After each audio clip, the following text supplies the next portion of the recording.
மாண்புமிகு தமிழ்நாடு முதலமைச்சர் அவர்களே, மாண்புமிகு தெலுங்கானா முதலமைச்சர் திரு ரேவந்த் ரெட்டி அவர்களே, மாண்புமிகு அமைச்சர்கள் அக்கா கீதா ஜீவன் அவர்களே, அண்ணன் முனைவர் கோவி செழியன் அவர்களே, நண்பர் திரு அன்பில் மகேஷ் பொய்யாமை அவர்களே, சகோதரர் மருத்துவர் மதிவேந்தன் அவர்களே, வந்திருக்கக்கூடிய அனைத்து அமைச்சர் பெருமக்களே, அத்தை கனிமொழி கருணாநிதி உள்ளிட்ட அனைத்து நாடாளுமன்ற சட்டமன்ற உறுப்பினர்களே, அரசினுடைய தலைமை செயலாளர் திரு முருகானந்தம் ஐஏஎஸ் அவர்களே, அரசினுடைய அனைத்து உயர் அதிகாரிகளே, அலுவலர்களே, மறுமலர்ச்சி திராவிட முன்னேற்ற கழகத்துடைய பொதுச் செயலாளர் அண்ணன் வைகோ அவர்களே, அகரம் பவுண்டேஷன் சார்பாக சகோதரர் சூர்யா கார்த்தியுடைய சார்பாக விருது பெற்றுள்ள மரியாதைக்குரிய திரு சிவகுமார் சார் அவர்களே, விருது பெற்ற அனைத்து பண்பாளர்களே, கல்வியாளர்களே, ஆசிரியர் பெருமக்களே, உயர்நீதிமன்ற முன்னாள் நீதிபதி மரியாதைக்குரிய திரு சந்துரு அவர்களே, மரியாதைக்குரிய திரு என் ராம் உள்ளிட்ட அனைத்து பத்திரிகையாளர்களே, ஊடகவியலாளர்களே, சென்னை மாநகர மேயர் சகோதரி பிரியா உள்ளிட்ட உள்ளாட்சி அமைப்புகளுடைய பிரதிநிதிகளே, அன்பு சகோதரர் சிவகார்த்திகேயன் மற்றும் இயக்குனர் மிஷ்கின்ஸ், இயக்குனர் வெற்றிமாறன் சார், நண்பர் திரு தியாகராஜ குமாரராஜா, திரு மாரி செல்வராஜ் சார், சகோதரர் தமிழரசன் பச்சமுத்து, பாடலாசிரியர் விவேகா உள்ளிட்ட வந்து வாழ்த்திய திரையுலக பிரமுகர்களே, கிரிக்கெட் வீரர் என்னுடைய அன்பு சகோதரர் திரு நடராஜ் அவர்களே, பட்டிமன்ற பேச்சாளர்கள் திரு ராஜா அவர்களே, திருமதி பாரதி பாஸ்கர் அவர்களே, கல்வியாளர்களே, சமூக செயல்பாட்டாளர்களே, விருது பெற்ற பல்வேறு துறை சான்றோர்களே, கழக நிர்வாகிகளே, மாணவ மாணவிகளே, எஸ்டிஏடி விடுதி மாணவ செல்வங்களே, ஆசிரியர் பெருமக்களே, விளையாட்டு வீரர்களே, வீராங்கனைகளே, மகளிர் சுய உதவி குழுக்களை சேர்ந்த என் அருமை சகோதரிகளே, கல்வியில் சிறந்த தமிழ்நாட்டை கொண்டாட வந்துள்ள அனைவருக்கும் முதலினுடைய வணக்கத்தை நான் தெரிவித்துக்கின்றேன். I warmly welcome my dear brother, Honorable Chief Minister of Telangana, Thiru Revant Reddy அவர்கள் to this historic event. Welcome, sir. நம்முடைய முதலமைச்சர் அவர்கள் அடிக்கடி சொல்வது ஒன்றே ஒன்றுதான், கல்வி ஒன்றே அழிக்க முடியாத சொத்து என்று நம்முடைய முதலமைச்சர் அவர்கள் சொல்வார்கள். கல்வி மாணவர்களுக்கான சொத்துன்னா இங்கே அமர்ந்திருக்கக்கூடிய மாணவர்கள் தான் நம்முடைய தமிழ்நாட்டுடைய சொத்து. Last month, our Honorable Chief Minister invited Honorable Chief Minister of Punjab, Thiru Bhagawan Singh Mann, to join the expansion of the Chief Minister's breakfast scheme. In that event, our Honorable Punjab Chief Minister appreciated the scheme and expressed his willingness to implement in his state, Punjab. Today, for this grand education festival, our Honorable Chief Minister has invited Honorable Chief Minister of Telangana. I hope this event will also be meaningful and impactful experience for our Honorable Chief Minister of Telangana as well. நம்முடைய திராவிட model அரசு பள்ளி கல்வி முதல் உயர்கல்வி மற்றும் வேலை வாய்ப்பு வரை மாணவர்களுக்காக ஏராளமான திட்டங்களை செயல்படுத்தி வருகின்றது. Tamil Nadu is the first state in India to introduce the midday meal scheme school students in 1920. This historic achievement was pioneered by the Justice Party almost 100 years ago. அதே மாதிரி இந்தியாவிலேயே முதலாக பள்ளி மாணவர்களுக்கு காலை உணவு கொடுத்த முதல் மாநிலமும் நம்முடைய தமிழ்நாடு தான். வேலைக்கு காலைல சீக்கிரம் எந்திரிச்சு போற பெற்றோர்கள் காலைல சமைக்கிறதுக்கு நேரம் இல்லாம குழந்தைகளுக்கு டிஃபன் செஞ்சு கொடுக்காத ஒரு சூழ்நிலை இருந்துச்சு. சாப்பிடாம வகுப்புக்கு போற அந்த குழந்தை காது பசியில அடைக்கும், வயிறு கில்லும். அவர்களால் எப்படி அந்த சமயத்துல பாடத்தை கவனிக்க முடியும்னு பெற்றோர்கள் வருத்தப்பட்டது உண்டு. இன்னைக்கு அந்த பிரச்சனைகள் எல்லாத்தையும் நம்முடைய முதலமைச்சர் அவர்கள் தீர்த்து வைத்திருக்கிறார்கள். பள்ளி படிப்பை முடிச்ச பிறகு குடும்ப சூழல் காரணமாக மாணவர்கள் உயர்கல்விக்கு வராமல் இருந்துவிடக் கூடாதுன்னு தமிழ்நாடு அரசே கல்லூரி மாணவ மாணவிகளுக்கு புதுமை பெண், தமிழ் புதல்வன் போன்ற திட்டங்கள் மூலமாக மாதம் 1000 ரூபாய் கல்வி ஊக்கத்தொகையாக வழங்கி வருகின்றது. இந்த மாணவர்கள், இந்த திட்டத்தின் மூலம் பயன்பெறுகின்ற மாணவர்கள் இனிமே யாரும் நோட் புக் வாங்கணும், ப்ராஜெக்ட் மெட்டீரியல்ஸ் வாங்கணும், கால்குலேட்டர் வாங்கணும் அப்படின்னு அவங்களுடைய பெற்றோர்கள் கிட்ட போய் கேட்க தேவையில்லை.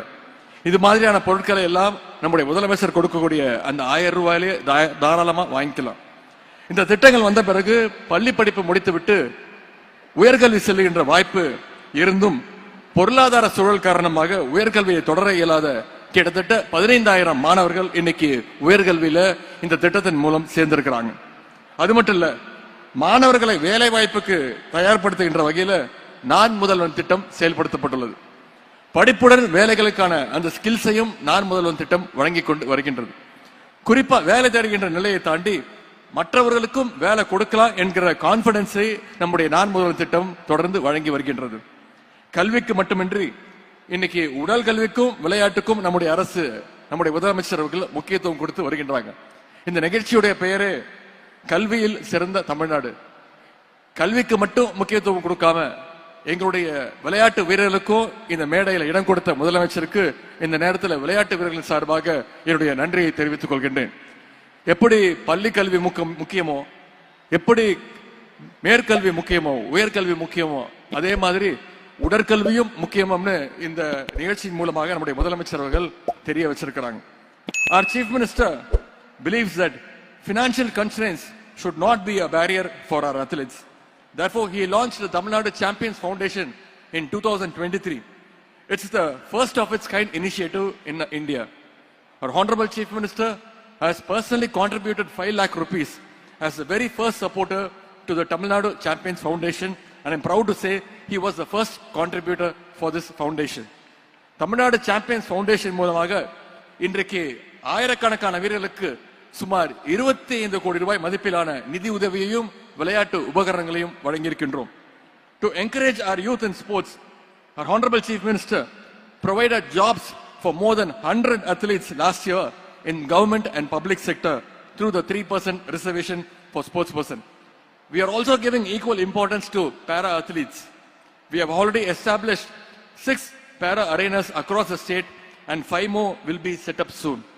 Our Chief Minister has been awarding high cash incentives to the para athletes on par with other players. This year, our government is committed to provide government jobs to 25 more para athletes. விளையாட்டுக்கு நம்முடைய அரசு எந்த அளவுக்கு முக்கியத்துவம் கொடுக்கிறது என்று விளையாட்டு வீரர்களுடைய தங்களுடைய கருத்துக்களை எல்லாம் இங்கே பகிர்ந்து கொண்டார்கள். குறிப்பாக இங்க நான் சொல்லணும்னா, மாற்றுத்திறனாளி தம்பி மனோஜ் அவர்கள் கூறிய கருத்துகள் மிகுந்த நிகழ்ச்சியாகவும் எனக்கு மகிழ்ச்சியாகவும் இருந்தது.